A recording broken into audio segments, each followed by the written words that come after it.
Hello dear students, welcome to smart knowledge. प्यारे बच्चों, इस वीडियो में हम डिस्कस करेंगे pre board exam class 10 subject रहेगा साइंस। ठीक है, इंग्लिश मीडियम में हम सारे क्वेश्चंस करने वाले हैं। हिंदी मीडियम में ऑलरेडी वीडियो अपलोड की जा चुकी है। अगर आप हिंदी मीडियम में देखना चाहते हो तो आपको प्लेलिस्ट का लिंक डिस्क्रिप्शन बॉक्स में मिल जाएगा, वहाँ से आप देख सकते हो। सभी सब्जेक्ट के जो प्री बोर्ड एग्जाम हैं वो सारे आप देख सकते हो। इस जो पेपर है इसमें काफ़ी सारे इंपॉर्टेंट क्वेश्चंस कवर किए गए हैं, तो वीडियो के एंड तक ज़रूर बने रहिएगा। सबसे पहले आपको यहाँ पर जनरल इंस्ट्रक्शंस दी गई हैं, सामान्य निर्देश दिए गए हैं, तो यहाँ से आप पढ़ सकते हो कि आपका पेपर का पैटर्न जो है वो किस तरह से रहने वाला है।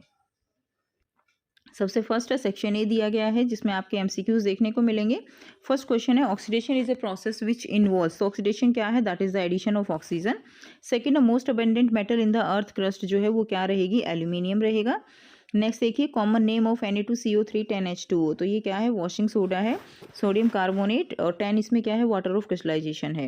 क्वेश्चन नंबर 4 है, which of the following is the correct arrangement of the given metals in descending order of their reactivity. तो इसमें आपका आंसर डी रहेगा। Sodium is more reactive than magnesium, then zinc and then iron. Next example of amphoteric oxide क्या रहेगा? Al2O3।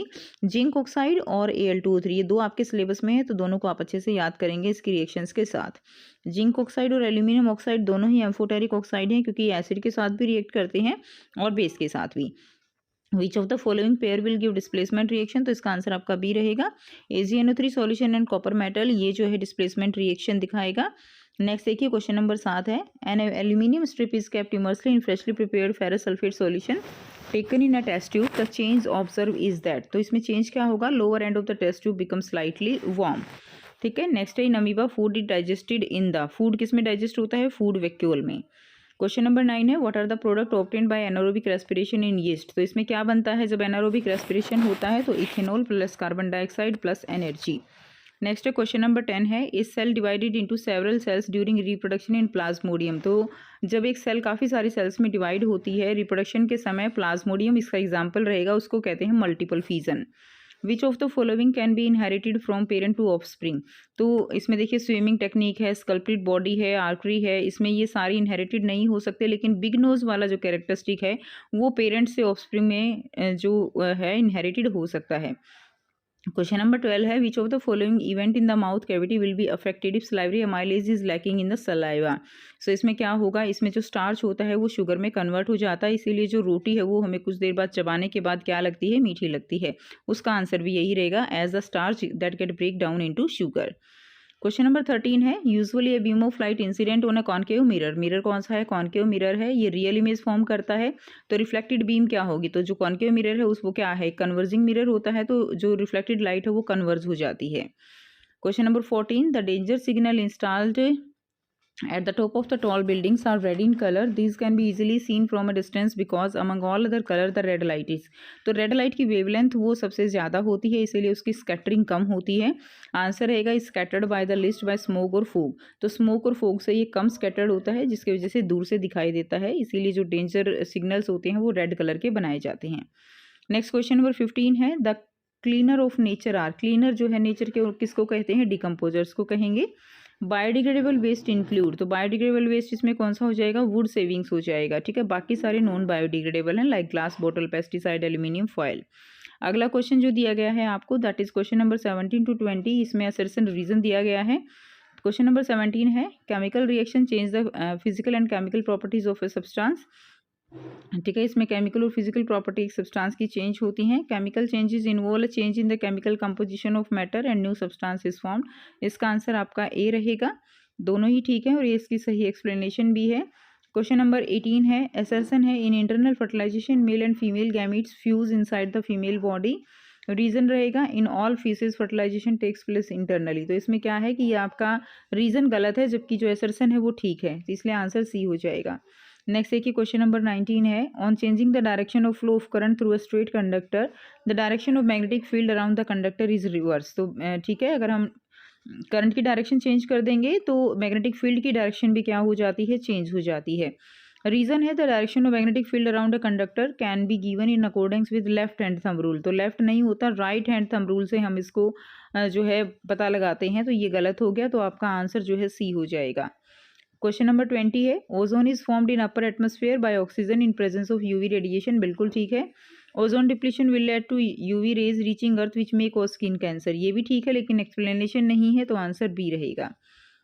Now let's move to the section B, that is question number 21 से लेकर 26 तक very short answer type रहेंगे, 2 marks के आपके question रहने वाले हैं। क्वेश्चन नंबर 21 है, ए solution of potassium chloride. Potassium chloride का फॉर्मूला क्या रहेगा, KCl। When mix with silver nitrate, silver nitrate का क्या फॉर्मूला होता है, AgNO3।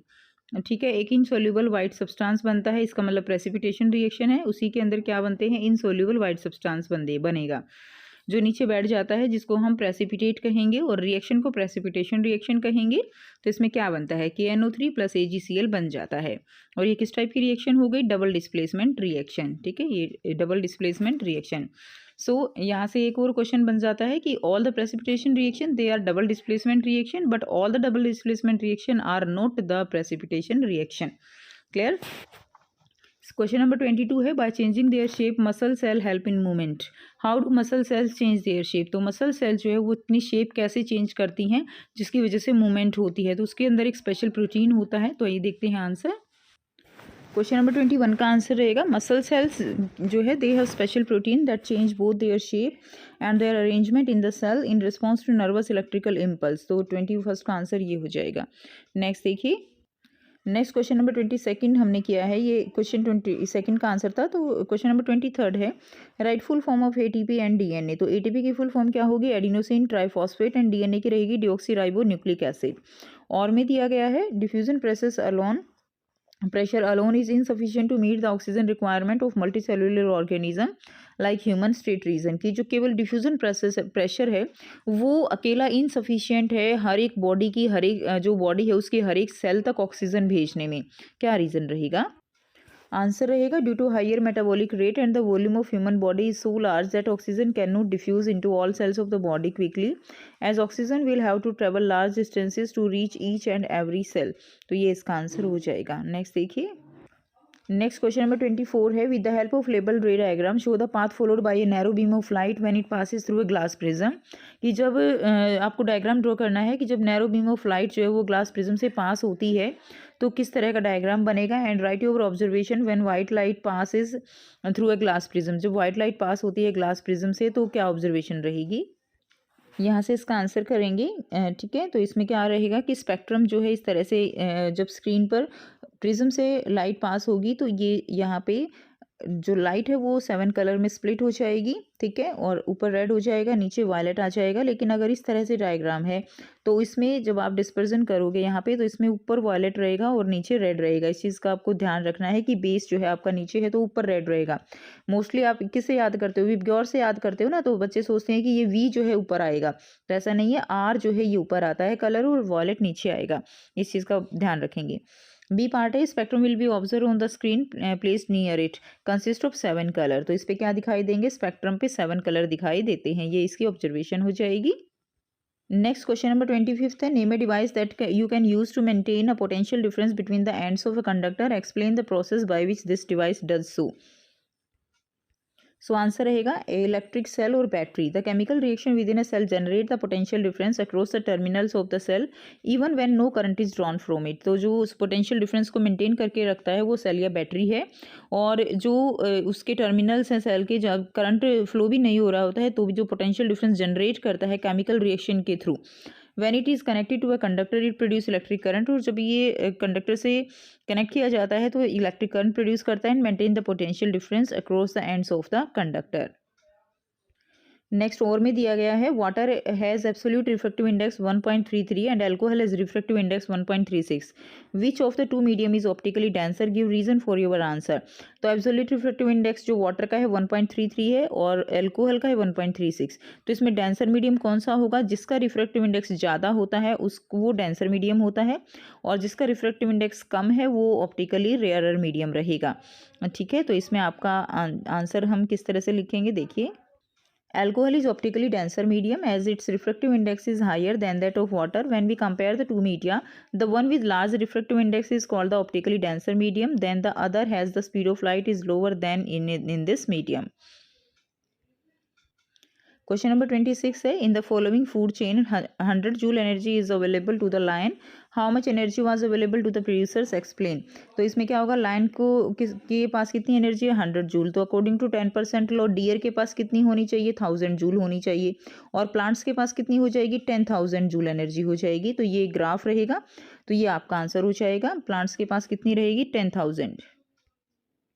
आंसर रहेगा as per 10% law of flow of energy in an ecosystem only 10% of energy is received by the next trophic level, hence in the given food chain if 100 joule of energy is available to the lion, the plants और producers have 10,000 energy joule available to them.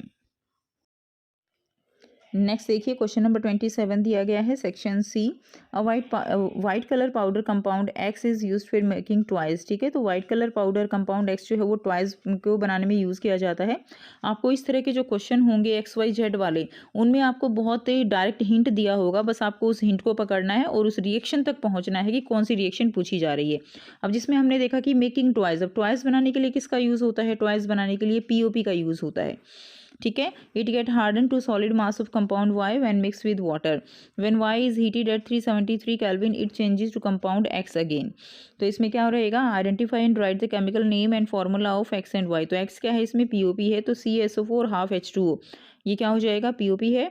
और POP जो है, जब इसमें water डाला गया तो ये क्या बन गया, हार्ड हो गया, तो ये क्या बन जाता है, जिप्सम।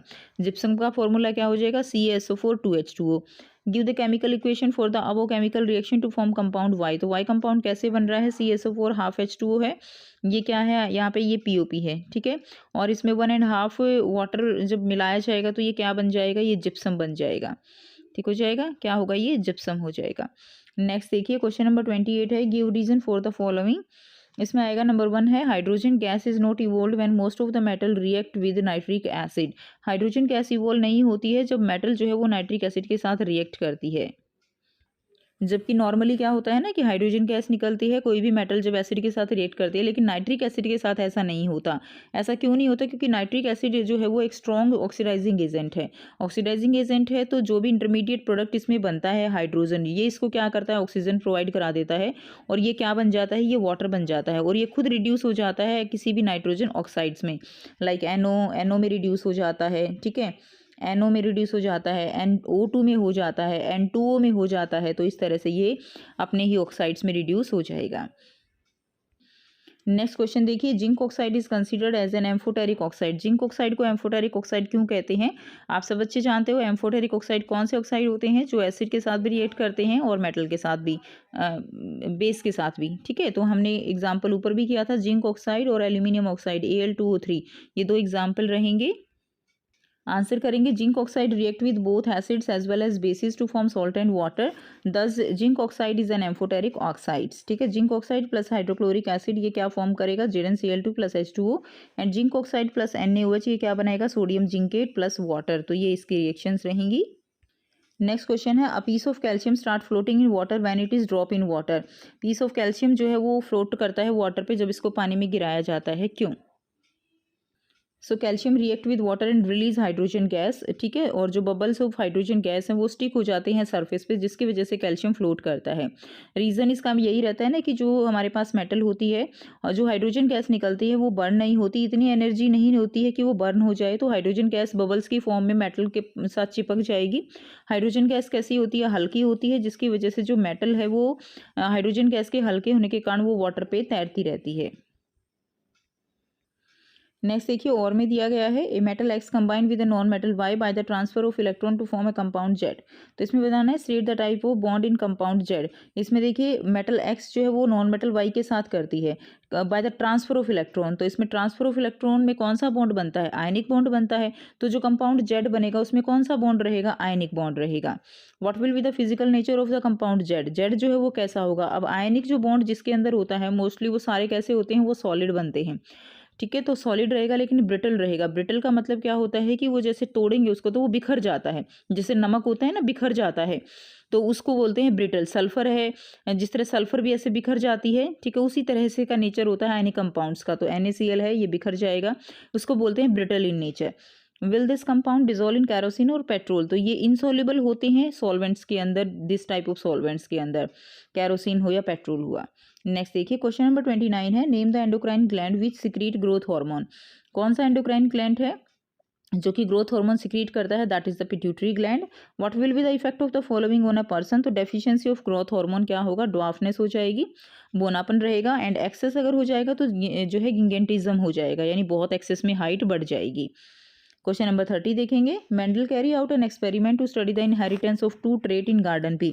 तो टू ट्रेट जो है इसमें दिया गया है, एक एक्सपेरिमेंट किया गया जिसमें टू ट्रेट स्टडी किए गए। तो आपको पता ही है टू ट्रेट का मतलब क्या होता है, डाई हाइब्रिड क्रॉस है। ठीक है, डाई हाइब्रिड का आपके पास एक ही एग्जाम्पल रहता है। What were his findings with respect to inheritance of trait in F1 and F2 generation. उसकी फाइंडिंग्स क्या थी वो आपको बताना है। तो F1 जनरेशन में क्या था, all plants are with round shaped yellow seeds, but in F2 generation he observe new combination of different trait. He observe all type of F2 plants like round yellow, round green, wrinkled yellow and wrinkled green. सारे ही type के plant combination जो है उसको देखने को मिले थे इन F2 जनरेशन। नेक्स्ट देखिए, state the ratio of the different traits obtained in F2 generation in the above mention experiment. तो रेशियो क्या रहती है डाई हाइब्रिड क्रॉस की, 9:3:3:1। 9 जो इसमें राउंड येलो होंगे, 3 इसमें रिंकल्ड येलो होंगे, 3 राउंड ग्रीन होंगे और 1 जो है रिंकल्ड ग्रीन रहेगा। तो ये रेशियो रहेगी। नेक्स्ट देखिए, what is refraction of light. Light का रिफ्रैक्शन क्या होगा? सो डेफिनेशन लिखनी है, a phenomena where light travelling obliquely from one medium to another, the direction of propagation of light in second medium changes. ठीक है, तो ये हो जाएगा आपका। नेक्स्ट देखिए 31st का बी है, if the refractive index of water is 4/3 and that of glass is 3/2, what will be the refractive index of glass with respect to water. Refractive index water का कितना है, 4/3 है, और जिसके रेफरेंस में निकालना होता है ग्लास का निकालना है, तो इसको जिसके डिवाइड करेंगे, ग्लास का एब्सोल्यूट कितना है इंडेक्स ऑफ वाटर, ठीक है, विद रेस्पेक्ट टू वाटर निकालना है ग्लास का, तो ग्लास का क्या रहेगा, 3/2 रहेगा। तो इसमें देखिए इसमें क्या करेंगे, हमारे पास 3/2 किसका है, ग्लास का है। What will be the refractive index of glass with respect to water. तो जिसके रिस्पेक्ट में निकालना होता है उसको नीचे लेंगे, हमें किसके रिस्पेक्ट में निकालना है, वाटर के, और वाटर का हमारे पास क्या है, 4/3। तो इसको जब नीचे लिखेंगे तो ये 3/4 हो जाएगा, तो ये कितना आ जाएगा, 9/8 आ जाएगा। तो क्या आ जाएगा, टोटल 9/8। तो ये इसका आंसर रहेगा।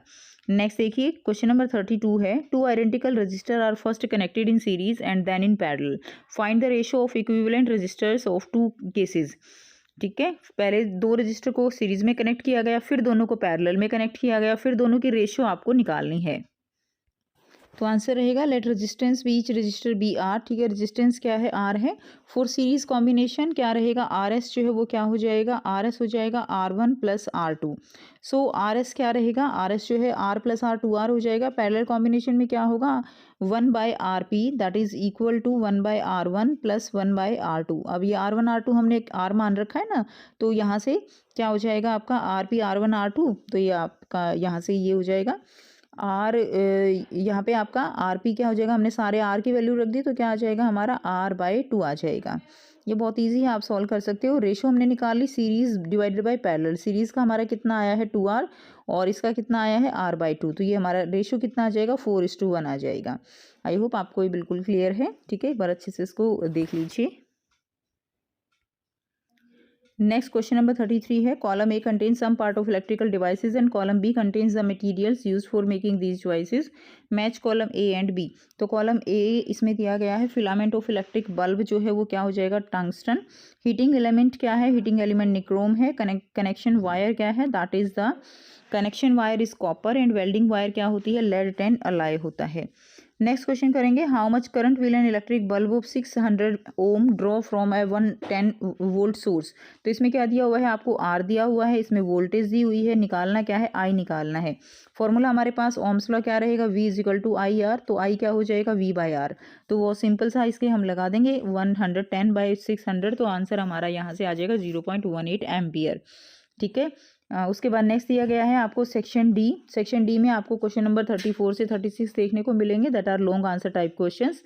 तो क्वेश्चन नंबर 34 है, इसमें दिया गया है 3 ml of ethanol is taken in a test tube and warmed gently in a water bath. ठीक है, इसमें 3 ml इथेनॉल है, उसको गर्म किया जाता है। 5% solution of alkaline potassium permanganate डाला जाता है। इसमें ये फोकस करने वाली बात है कि एथेनॉल की रिएक्शन में क्या डाला जाता है, पोटाशियम परमैंगनेट, जो कि एक अच्छा ऑक्सीडाइजिंग एजेंट है।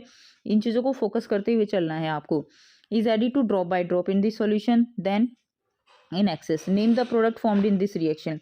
तो ऐसी कौन सी रिएक्शन है जिसमें अल्कोहल के अंदर आप ऑक्सीडाइजिंग एजेंट डालते हो, तो ये क्या क्या बनेगा इसके अंदर, ऑक्सीडेशन रिएक्शन है ये, ठीक है। और क्या बन जाएगा, कार्बोक्सिलिक एसिड बन जाएगा, सेम नंबर ऑफ एसिड बनेगा जितना अल्कोहल होता है, तो ये कार्बोक्सिलिक एसिड होगा, इथेनॉइक एसिड होगा। Write the chemical equation for this reaction, तो इसमें ऑक्सीडेशन हो जाएगा। And this alkaline KMnO4 is a good oxidizing agent, तो ये CH3COOH बन जाएगा। State the role of alkaline potassium permanganate in this reaction, तो इसमें रोल क्या है, it is good oxidizing agent, it oxidize ethanol to ethanoic acid. ये क्या करता है, ये इथेनॉल को इथेनोइक एसिड में कन्वर्ट कर देता है। बी दिया गया है, why pure ethanoic acid is known as glacial acetic acid. Pure ethanoic acid को ग्लेशियल एसिटिक एसिड क्यों कहा जाता है, क्योंकि इसका जो मेल्टिंग पॉइंट होता है प्योर का वो बहुत ही कम होता है, that is the melting point of pure ethanoic acid 290 kelvin होता है। And hence it often freezes during the winter in cold climate, तो जैसे ही सर्दी होती है ना, तो इतना कम टेम्परेचर इसका होने के कारण ये जम जाता है, जिसकी वजह से इसको हम ग्लेशियल एसिटिक एसिड बोलते हैं। नेक्स्ट इसमें और में क्वेश्चन दिया गया है, ठीक है। A compound X on heating with excess conc sulphuric acid at 443 kelvin given unsaturated compound Y X also react with sodium metal to evolve a colourless flammable gas Z. इसमें भी देखिए मैंने आपको पहले ही समझाया, XYZ टाइप के questions आपको किस तरह से करने होते हैं, इसमें आपको हिंट ढूंढना होता है। तो देखिए इसमें वैसे तो 443 केल्विन देखते ही आपको यहाँ पर डिहाइड्रेशन रिएक्शन याद आ जानी चाहिए कि इसमें एक्स जो है उसमें हीट करने के बाद कॉन्क सल्फ्यूरिक एसिड डाला जाता है, जिसका मेन फंक्शन क्या है, मेन फंक्शन होता है उसका डिहाइड्रेटिंग एजेंट है ये। तो इसमें XYZ बताना है, तो ये इथेनॉल है, इथेनॉल की रिएक्शन जो है आप करवाओगे कॉन्क सल्फ्यूरिक एसिड के साथ, और क्या बनता है, same number of carbon atom ethene बनता है, अनसैचुरेटेड हाइड्रोकार्बन बनता है, ठीक है। जेड कौन सी गैस निकल जाएगी, हाइड्रोजन गैस निकल जाएगी। Write the equation of the chemical reaction of formation of Y and also, तो इसमें क्या बन जाएगा, अल्कोहल है, कॉन्क सल्फ्यूरिक एसिड 443 केल्विन, क्या बनेगा, CH2 double bond CH2 ethene बनेगा प्लस वाटर। नेक्स्ट है third, write the role of sulphuric acid in this reaction, तो H2SO4 is a dehydrating agent that is help in the removal of water. Next question देखिए, question number 35 है, what happens when, क्या होता है जब जो है accidentally planaria get cut into pieces. तो हम पांचों क्वेश्चन एक एक नंबर के हैं, तो एक साथ देख लेंगे आंसर। आप यहाँ से क्वेश्चन देख लीजिए। एक्सीडेंटली जो प्लेनेरिया है वो मैनी पीसेस में कट हो जाता है। Bryophyllum leaf fall on the wait soil, on maturation sporangia of rhizopus burst, a mature Spirogyra filament attain considerable length and female gamete is not fertilized, what will happen। So 35th का first जो दिया गया है, when planaria accidentally got into many pieces then it rise each pieces grow into a complete organism and this is known as regeneration. एक जो planaria है वो complete organism में चेंज हो जाएगा, इसको हम बोलते हैं रीजनरेशन। नेक्स्ट क्वेश्चन था कि ब्रायोफिलम लीफ जो है वो वेट सॉइल पे गिरती है तो क्या होता है। सो when the bryophyllum leaf fall on the wet soil, the buds present in the notches along the leaf margin develop into new plant and this is known as vegetative propagation। Sporangia of rhizopus contain cells और spores, ठीक है, उसके अंदर क्या होते हैं, उसके अंदर स्पोर्स होते हैं, और जब ये मैच्योर हो जाते हैं तो ये बर्स्ट हो जाता है और हर एक स्पोर एक न्यू इंडिविजुअल फॉर्म करता है। So that eventually develop into new Rhizopus individual when it burst on maturation. Next है, इट सिंपली स्पायरोगायरा जो है वो लॉन्ग कैसे फॉर्म हो जाता है, तो इट सिंपली ब्रेक इनटू 2 और more fragment and each fragment then grow into new spirogyra. So when the female gamete, question is कि क्या होता है अगर फीमेल गैमिट फर्टिलाइज नहीं होता। So when the female gamete egg is not fertilized, uterus lining is not needed any longer. जो uterus के अंदर मोटी लाइनिंग बन गई है, ब्लड सप्लाई ज़्यादा हो जाती है, तो उसकी यूट्रस की लाइनिंग की नीड जो है वो ज़्यादा नहीं है, ठीक है, जिसकी वजह से वो डैमेज होने लगती है। It slowly break and comes out through the vagina, vagina के थ्रू जो है ये ब्लड और म्यूकस की फॉर्म में बाहर निकलने लगती है। और में दिया गया है what is vegetative propagation and give an example, ठीक है, ये बताना है। And write 3 advantages of vegetative propagation. Answer रहेगा what is vegetative propagation, that is develop new plant from vegetative parts such as root, stem, leaf of the plant under appropriate condition, for example है cutting, grafting and layering. उसके बाद question number 35 का B है, that is first इसमें क्या रहेगा, सच plants, vegetative propagation के क्या क्या बेनिफिट्स हैं। तो such plants can bear flowers and fruits earlier than those produce from seeds. Second है, plants that lose the capacity to produce seed can also grow. Third है, all plant produce are genetically similar so no effect on the yield. तो ये इसका answer हो जाएगा। Next देखिए question number 36 है। A part, a 2 centimetre tall object is placed perpendicular to the principal axis of a convex lens of focal length 10 centimetre. इसमें height दे दी गई है ऑब्जेक्ट की 2 सेंटीमीटर, ठीक है, placed perpendicular on the principal axis of a convex lens. Lens कौन सा है? कॉन्वेक्स लेंस है। फोकल लेंथ कितनी है? 10 सेंटीमीटर है। डिस्टेंस ऑफ द ऑब्जेक्ट यानी यू जो है वो कितनी दी गई है? -20 सेंटीमीटर। फोकल लेंथ, ये कॉन्वेक्स लेंस है ना, तो कॉन्वेक्स के केस में फोकल लेंथ हमेशा पॉजिटिव रहेगी, यानी फोकल लेंथ की वैल्यू +10 ले लोगे। And find the nature and position. Nature and position का मतलब आप वी बताओगे, ठीक है, और पोजीशन और जो है आप उसमें वी की वैल्यू आपको यहाँ पर बतानी है। And draw a neat label diagram for the above situation to support your answer. Diagram भी ड्रॉ करना है, रे डायग्राम। सो आंसर रहेगा, देखिए यहाँ से आप न्यूमेरिकल सॉल्व कर लेंगे। v की वैल्यू निकालनी है, f जो है वो +10 हो जाएगा, u यहाँ पे 20 सेंटीमीटर है, -20 इसकी वैल्यू लेंगे, और h की वैल्यू है +2, तो यहाँ पे मिरर फॉर्मूला लगा देंगे और यहाँ से आप v की वैल्यू निकाल लोगे। बहुत इजी है निकालना, इसको सॉल्व कर लेंगे। नेचर क्या रहेगा? अब v की वैल्यू प्लस में है, यानी इसका मतलब क्या है कि जो लेंस है उसके जो है दूसरी तरफ इमेज बन रही है, तो यानी इमेज कैसी रहेगी? वो रहेगी रियल रहेगी, एंड 20 सेंटीमीटर डिस्टेंस पे रहेगी from the other side of the optical centre. और जो रे डायग्राम आप बनाओगे वो रे डायग्राम आपका ये हो जाएगा कि जो इमेज है वो कहाँ पे रखी हुई है, ऑब्जेक्ट हमारा 2f2 पे रखा हुआ है, और 2f2 पे ही उसकी क्या बनेगी, 2f1 पे रखा हुआ है, और जो इमेज बनेगी वो 2f2 पे बनेगी, ठीक है। तो ये इसका रे डायग्राम हो जाएगा। नेक्स्ट और में दिया गया है, spherical mirror produce an image of magnification +1 on a screen placed at a distance of 40 centimetre from the mirror. What type of mirror is it? ये किस टाइप का मिरर रहेगा? तो इसमें देखिए सबसे पहली बात जो है कि इमेज है, मैग्निफिकेशन वो कितनी है? वो -1 है। -1 इसमें थोड़ा सा मैं आपको समझाऊंगी। इसमें देखिए -1 हम अलग अलग से रीड करते हैं। इसमें माइनस का मतलब क्या है कि इमेज जो है वो उल्टी है, और 1 का मतलब क्या है यहाँ पे कि जितने ऑब्जेक्ट की इमेज जो साइज है वो है उतना ही इमेज का साइज है, ठीक है। दोनों की हाइट जो है वो क्या है? बराबर है, और उल्टी इमेज है, तो ये बात आपको ध्यान रखनी है। एक मिरर है, और मिरर में उल्टी इमेज किस में बनती है? कॉनकेव मिरर में बनती है, तो इस चीज को ध्यान रखेंगे। तो what type of mirror is it? तो ये कौन सा मिरर है? ये कॉनकेव मिरर है। What is the nature and size of the image formed? Image कैसी रहेगी? रियल रहेगी, इन्वर्टेड रहेंगी, एंड ऑफ सेम साइज रहेगी। How far is the object located from the mirror? तो हाउ फार में आपको बताना है, तो इसमें आपको v की वैल्यू निकालनी है। तो m की वैल्यू कितनी दी हुई है आपको? -1 दी हुई है। अब m की वैल्यू जो है क्या होती है मिरर के केस में? -v/u होती है, तो इसको हम -1 के इक्वल रख देंगे, ठीक है। तो v और u इक्वल आ जाएंगे, इसका मतलब कि जो इमेज बनेगी वो भी कितने पे बनेगी? 40 सेंटीमीटर पे ही बनेगी, अगर ऑब्जेक्ट जो है वो 40 सेंटीमीटर पे रखा हुआ है तो, ठीक है। तो ये इसका आंसर हो जाएगा। नेक्स्ट क्वेश्चन देखते हैं। सेक्शन ई दिया गया है, तो इसमें आपके केस बेस्ड क्वेश्चन रहेंगे। सेक्शन ई में 37 से 39 तक। Anvi is a young scientist with a burning curiosity and in her experiment, तो एक बार इसको आप पढ़ लेंगे, ठीक है। इसमें यही है, सेचुरेटेड हाइड्रोकार्बन क्लीन फ्लेम के साथ चलते हैं, जबकि अनसेचुरेटेड जो है वो ब्लैक स्मोक और सूटी फ्लेम के साथ चलते हैं, जिनमें से धुआं निकलता है। आपको रिएक्शन कंप्लीट करनी है, तो ये कंबशन रिएक्शन है जिसमें सिंपल कार्बन डाइऑक्साइड और वाटर बन जाएगा, हीट प्लस लाइट निकल जाएगी। State whether this combination is an combustion is an oxidation reaction और रिडक्शन। तो कंबशन रिएक्शन हमेशा ऑक्सीडेशन रिएक्शन रहती है, क्योंकि इसमें ऑक्सीजन ऐड हो रही है, so it's oxidation reaction. What is the reason for incomplete combustion? Name a clean fuel. So answer रहेगा, when the supply of air is limited for combustion then the fuel goes partial combustion which result in sooty flame. और जो clean fuel है उसके example रहेंगे LPG, CNG, ठीक है। कि जब एक बार फिर से बता देती हूँ, supply of air is limited for combustion, अगर जो एयर की सप्लाई है, प्रॉपर ऑक्सीजन फ्यूल को नहीं मिलती है, तो पार्शियल कंबशन होता है, जिसके चलते जो फ्लेम है वो सूटी हो जाती है, ब्लू फ्लेम नहीं होती। तो क्लीन फ्यूल कौन से होंगे? LPG and CNG. अगला क्वेश्चन है, state the molecular formula and structure formula of the compound but two yne. तो देखिए इसमें ब्यूट-2-आइन है, तो ब्यूट का मतलब क्या है कि कार्बन नंबर कितने हैं? 4 हैं। अब 2 पे आइन है, मतलब नंबर 2 कार्बन पे ट्रिपल बॉन्ड आना है, तो 1 2 किसी भी तरफ से नेमिंग कर सकते हो, तो 2 पे जो है आपको ट्रिपल बॉन्ड लगा देना है, बाकी इसके साथ क्या लगा देने हैं? हाइड्रोजन कंप्लीट कर देने हैं। तो ये हो जाएगा C4H6, तो ये फॉर्मूला इसका बन जाएगा।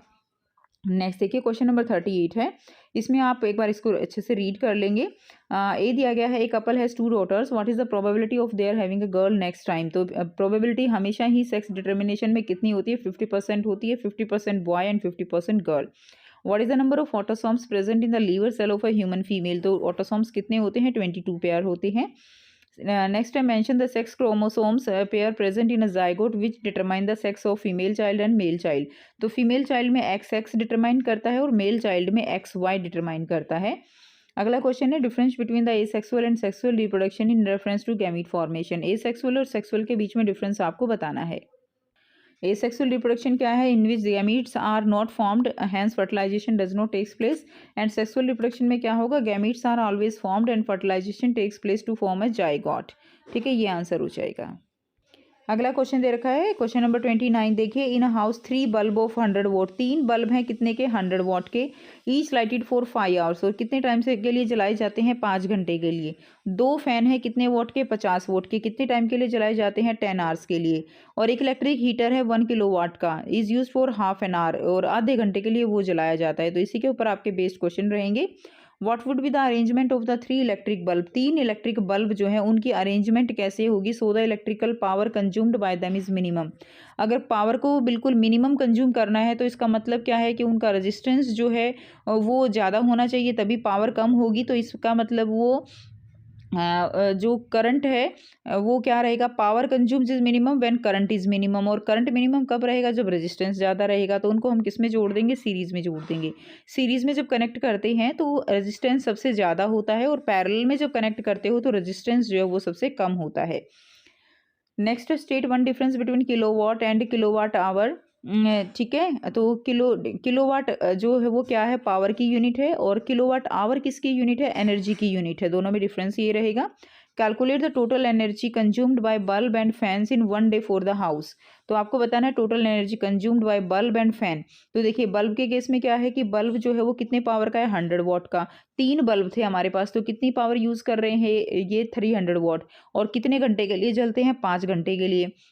तो टोटल एनर्जी हमने निकाल ली, यहाँ से आ गया 1.5 जो है किलोवाट आवर। इसी तरह फैंस निकाल लेंगे, पावर 50 है, ये 100 हो जाएगा, 10 घंटे के लिए चलते हैं तो 1000 वोट आ गया।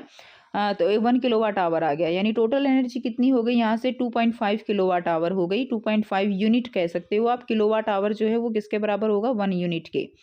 नेक्स्ट देखिए what is the heating effect of current, heating effect क्या होता है, that is Joule's effect, H is equal to I square RT। Heat is directly proportional to the square of the current and resistance and temperature। ठीक है, तो ये होता है हमारा हीटिंग इफेक्ट ऑफ करंट।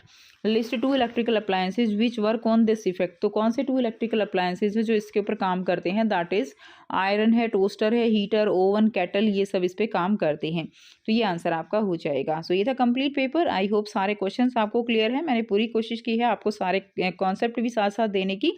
ठीक है, फिर भी अगर आपको कोई डाउट है तो आप कमेंट सेक्शन में कमेंट करके पूछ सकते हो। वीडियो अच्छी लगी तो वीडियो को ज़रूर से बच्चे लाइक कीजिए, शेयर कीजिए, और चैनल को इसी तरह की और वीडियोस के लिए कीजिए सब्सक्राइब।